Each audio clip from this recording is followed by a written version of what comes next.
Carla pinag-iingat, tila nga daw may trayodor at naiinggit sa kanyang pagiging isang vlogger o pagiging isang beneficiaries ng Team Kalingap. Sino nga ba ito? So bago natin ipagpatuloy ang ating pag-support today's video, kung bago ka pa lang sa aking channel, please subscribe po, like, and pakit na rin po natin guys ang notification bell upang ma-update po tayo tuwing ako po nag-upload sa mga viral and trending video.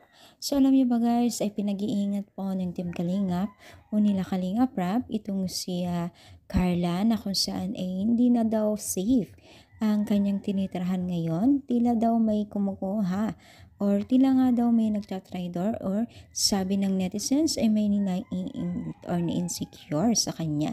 Dahil dito ay pilit na pinag-iingat at syempre para lamang daw po may i-send po sa mga sponsor. At ang kaganda naman ito ay may mga sponsor din po na concern at ito ay nagsumbong sila Kalingap Rap. So maraming ang haka-haka, iba-iba ang haka-haka ng netizens sa sinuman po ang kanilang nakita or nagbibigay dito. Talagang hindi makapaniwala ng lahat dahil napaka-close daw ni Carlas kung sino man yung mga kasama niya sa loob ng kanilang tinitirahan ngayon.